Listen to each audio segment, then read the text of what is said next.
Assalamu alaikum wa rahmatullahi wa barakatuhu. There are some people whose love is loud, and then there are those whose love arrives in silence.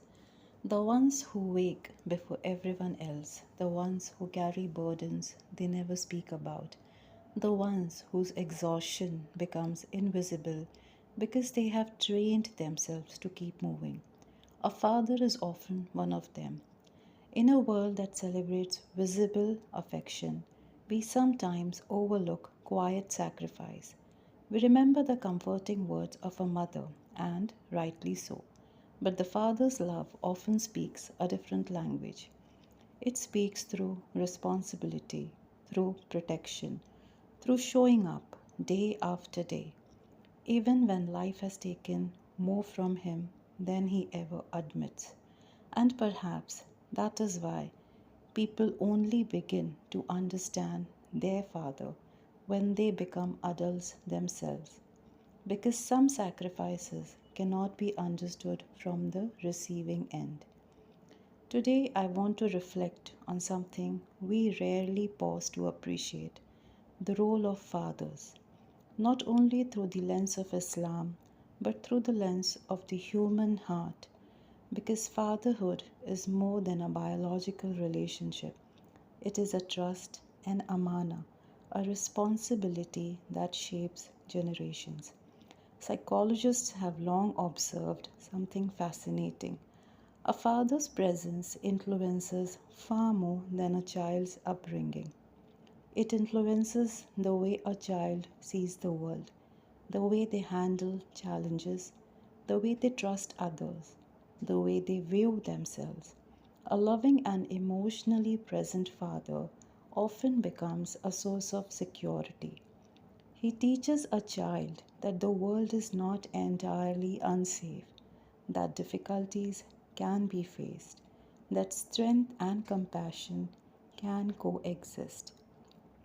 The Quran and Sunnah also elevate the status and responsibility of fathers, because fathers are not merely providers, they are guides, protectors, teachers, and role models. We have the example of Prophet Yaqub alayhi salam, perhaps one of the most emotionally moving fathers in the Quran.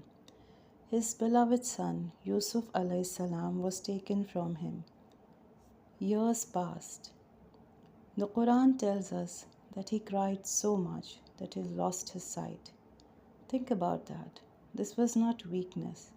This was love. The love of a father. A reminder that emotional expression is not contrary to strength.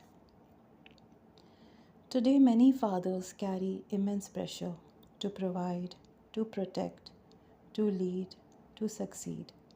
Yet few people ask how they are doing. Many men suffer silently. Many fathers feel that their worth is measured only by what they can provide, not by who they are.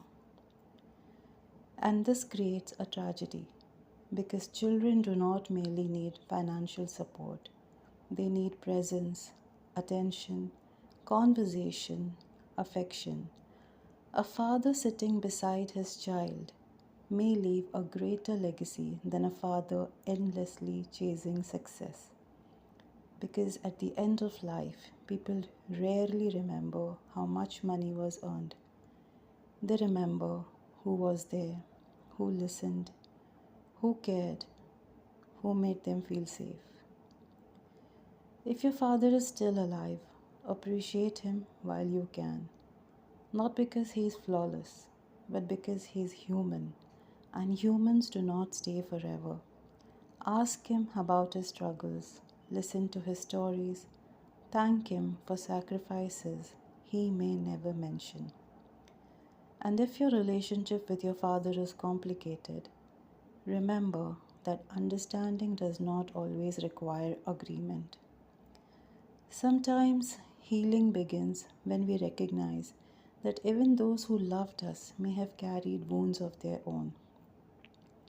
And if you are a father yourself, remember this: your children may forget, many of the words you say, but they will remember how your presence made them feel. Your character will become part of their inner voice. Your faith may become their compass.